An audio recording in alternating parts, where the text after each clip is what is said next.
अब अगला जो महत्वपूर्ण तथ्य है जिसके के बारे में आपको बताने जा रहा हूँ कि कांट का ड्यूटी फॉर ड्यूटी से कांट का जो थ्योरी है कर्तव्य के लिए कर्तव्य क्या है। तो मैंने आपको बताया कि कर्तव्य और कर्तव्य ड्यूटी फॉर ड्यूटी सेक में उसको समझने के पहले दो तथ्यों के बारे में आपको जानना पड़ेगा। एक है कि पहला है सापेक्ष आदेश और निरपेक्ष आदेश के बारे में आपको ये जानना पड़ेगा कि सापेक्ष और निरपेक्ष आदेश क्या है, और जिसके बारे में डिटेल में आपको बता चुका हूँ। अब यह है कि कांट के अनुसार कर्तव्य ड्यूटी फॉर ड्यूटी से क्या है।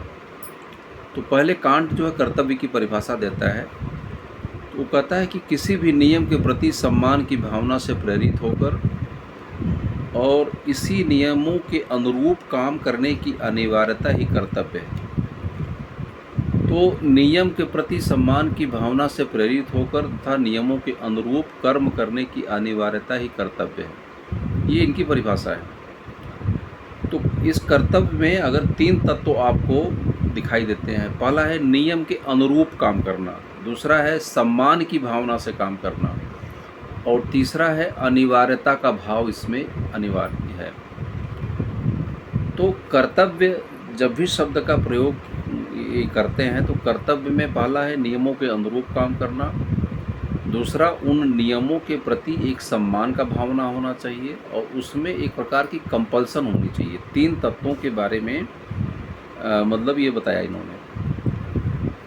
फिर ये अगले प्रश्न की करता है कि कर्म करने की प्रेरणा जो होती है उसका आधार क्या है,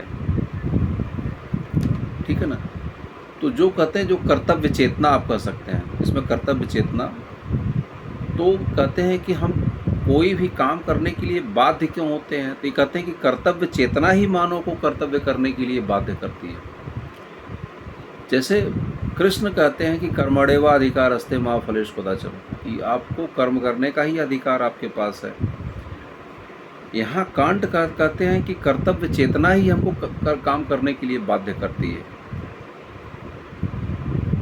और एक प्रश्न और भी है कि कभी काल जो कर्तव्य जब हम करते हैं तो हमारी इच्छा और प्रवृत्तियों के विरुद्ध भी जाके काम करना पड़ता है। तो जैसे कि मान लीजिए कृष्ण और अर्जुन का मैं एग्जांपल लेके चलता हूँ। तो कृष्ण और अर्जुन को मतलब कि एग्जांपल इसलिए दे रहा हूँ क्योंकि बहुत से ऐसे कर्तव्य आते हैं जो कि आपकी इच्छाएं नहीं होती करने की, आपकी प्रवृत्तियां भी नहीं करनी होती हैं, लेकिन कर्तव्य आपको काम करने के लिए बाउंड कर देता है। बाध्य, जो बाध्यता शब्द को लिखा गया है इसमें एक प्रकार की बाध्यता या अनिवार्यता है। तो जहाँ बाध्यता होगी उसमें आपकी इच्छाओं का कोई स्थान नहीं है। तो जो कर्तव्य है, कर्तव्य में एक प्रकार की अनिवार्यता होती है, बाध्यता होती है। ये कहता है कि एक सम्मान की भावना भी होनी चाहिए कर्तव्य के प्रति। तो ये कांट की परिभाषा है जो कि बहुत हद तक आपको इससे मिलती है। और इनका ये कहना है कि उसी कर्म का नैतिक मूल्य है जो कर्तव्य की चेतना से संचालित होता है, ठीक है ना। तो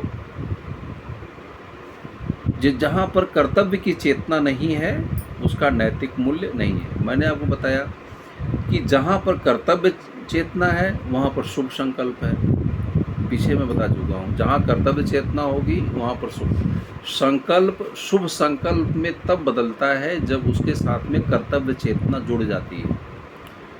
तो इनका ये कहना है कि कर्तव्य चेतना जो होती है एक प्रकार की उसमें बाध्यता होती है, उसमें कंपल्सन होता है, अनिवार्यता होती है, सम्मान की भावना होती है। और कहीं पर कर्तव्य चेतना अगर नहीं है तो उसका नैतिक मूल्य नहीं है, यानी जो है उसका शुभत्व उसमें नहीं है। इनका कहने का मतलब यही है।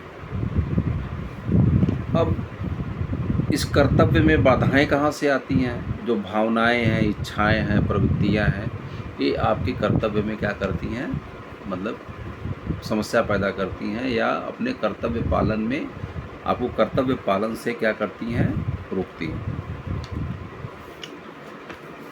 अब यहाँ पर जो कर्तव्य पालन है, कर्तव्य पालन को ये दो पार्ट में बांटते हैं। ये कहते हैं कि जो व्यक्ति होता है दो प्रकार का होता है। एक होता है पूर्णतः बौद्धिक व्यक्ति। पूर्णतः बौद्धिक व्यक्ति का मतलब ये होता है कि जो किसी भी बाह्य प्रभाव जो होते हैं उससे प्रभावित नहीं होता है। बाह्य आवेग होते हैं, संवेदनाएं होती हैं, वो इससे प्रभावित नहीं होता है। ठीक है ना, वो किसी चीज़ से भी प्रभावित नहीं होता है। और जो उसका संकल्प है उसको पवित्र संकल्प की संज्ञा देते हैं। जैसे कि भगवान कृष्ण का जो कर्तव्य है, तो उनका कहना है कि उनकी जो संकल्प हैं वो पवित्र संकल्प है, और इनकी जो अभिव्यक्ति होगी हमेशा शुभ संकल्प के रूप में होती है। और इस शुभ संकल्प को यानी पवित्र संकल्प को किसी भी प्रकार की कोई बाधा का सामना नहीं करना पड़ता है। लेकिन जो अंशतः प्राणी होता है उसका जो संकल्प होता है, इसको दो संकल्प मैंने बताया कि एक है पवित्र संकल्प और दूसरा है शुभ संकल्प। तो जो पवित्र संकल्प होता है उसका संबंध बौद्धिक, पूर्णतः बौद्धिक व्यक्ति से होता है। इसे कहा जाता है स्थिति प्रज्ञ। स्थिति प्रज्ञ शब्द का प्रयोग किया गया है। स्थिति प्रज्ञ का मतलब होता है जो हर परिस्थिति में अपने अंदर संतुष्ट रहे और किसी बाह्य प्रभाव से प्रभावित न हो। तो पूर्णतया बौद्धिक का जो संकल्प होता है उससे पवित्र संकल्प की संज्ञा इन्होंने दिया है, और जो अंशतः बौद्धिक प्राणी होता है उसे शुभ संकल्प की इन्होंने मतलब वो दिया है। जो अंशतः बौद्धिक होगा, प्राणी होगा, जिसमें शुभ संकल्प इसका होगा, इसमें इच्छाएं, भावनाएं, अभिव्यक्तियां जो है उसमें बाधा डालती हैं। ठीक है ना। और अंशतः बौद्धिक प्राणी होने के कारण वह कर्तव्य की चेतना के द्वारा बाध्य होकर शुभ संकल्प के अनुरूप काम करता है। ठीक है। तो कृष्ण को आप स्थित प्रज्ञ की तरह से तुलना कर सकते हैं। ठीक है ना। लेकिन उनको पवित्र संकल्प कहा इन्होंने, और जो सांसारिक व्यक्ति होता है जिसका अंशतः बौद्धिक इन्होंने कहा, उसको शुभ संकल्प की संज्ञा इन्होंने दिया है। कांट ने जो मानवीय कर्मों का विभाजन किया है वो 3 प्रकार से किया है। उन्हें कहा कि वे व्यक्ति जो तात्कालिक इच्छा, संवेग, प्रवृत्ति आदि के द्वारा प्रेरित कर्म करते हैं, यानी जो अंदर उनके अंदर जो भावनाएं होती हैं, संवेग होते हैं, आवेग होते हैं, उनसे प्रभावित है। और दूसरे जो होते हैं कि अपने हित के लिए जो प्रेरित होकर काम करते हैं। तो ये कहते हैं कि ये जो दोनों कैटेगरीज हैं, जो इच्छाओं, भावनाओं से प्रभावित हैं और अपने हित के लिए जो काम करते हैं, ये कर्तव्य तो इनका ठीक है, लेकिन इनका नैतिक मूल्य नहीं है। इनका नैतिक मूल्य नहीं है। ठीक है ना। जैसे महाभारत युद्ध में जितने भी पक्षकार थे सब लोग, जैसे कौरव पक्ष के लोग अपने अपने इच्छाओं, भावनाओं के द्वारा, कुछ लोग अपने हितों के द्वारा लड़ाई लड़ रहे थे। तो कृष्ण के अनुसार या कांट के अनुसार अगर कहा जाए तो इनका नैतिक मूल्य नहीं है। अब नैतिक मूल्य किसका है? जो ड्यूटी फॉर ड्यूटी से, जैसे कि जब कृष्ण कहते हैं कि हम धर्म की लड़ाई लड़ रहे हैं, धर्म की लड़ाई का मतलब उनका यही है कि हम किसी भावना से प्रभावित होकर लड़ाई नहीं लड़ रहे हैं, हम ड्यूटी फॉर ड्यूटी से हम कर रहे हैं, ये हमारा कर्तव्य ही है। ठीक है ना। और तीसरा जो है, जो कर्तव्य पालन की चेतना से किया जाए, ड्यूटी फॉर ड्यूटी से किया जाए। तो कांट जो पहले और सेकंड की कैटेगरी को नीचा मानते हैं, और जो अंतिम मैंने बताया कर्तव्य पालन की दृष्टि से, उसे ही वो सर्वोच्च मानते हैं। अब प्रश्न उठता है कि जो कर्तव्य पालन में आनंद का क्या स्थान है, हैप्पीनेस का क्या स्थान है। उनका, कांट का कहना है कि कर्तव्य पालन में हैप्पीनेस का भी रोल होना चाहिए, और अगर कर्तव्य पालन में अगर आनंद नहीं आएगा तो कोई भी व्यक्ति उसके अपने कर्तव्य पथ से हट सकता है। लेकिन इनका कहना है कि आनंद तभी तक है जब तक कि यह हमारे कर्तव्य पालन में बाधा न पैदा करे। अगर ये बाधा पैदा करता है तो ये हमारे लिए समस्या है फिर। ठीक है। तो ये कर्तव्य की व्याख्या इस प्रकार से करते हैं। ठीक है ना। तो ये है आपका कांट का ड्यूटी फॉर ड्यूटी से।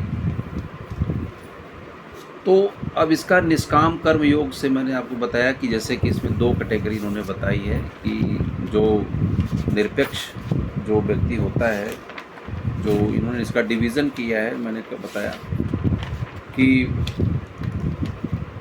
अंशतः बौद्धिक और पूर्णतः बौद्धिक। तो इन्होंने स्थित प्रज्ञ की में बताया कि स्थित प्रज्ञ होता है, और जो सांसारिक व्यक्ति की उन्होंने तुलना किया है अंशतः बौद्धिक उन्होंने कहा है। फिर उन्होंने कहा परिणाम की तुलना, जैसे गीता में कहा जाता है कि परिणाम की चिंता हम नहीं कर सकते अपने कर्तव्य के बारे में।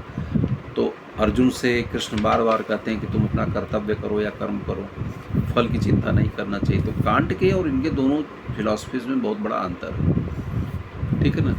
और कांट नैतिक मूल्यों को यूनिवर्सलाइज करने का प्रयास करता है सभी चीज़ों को लिए। इसीलिए कांट का जो रोल है अपने आप में, वो बुद्धि पर बहुत जोर देता है, और बुद्ध के लेवल को वह एक यूनिवर्सलाइज करने का, वो ईश्वर के लेवल तक खींच के ले जाने का प्रयास करता है, ठीक है ना।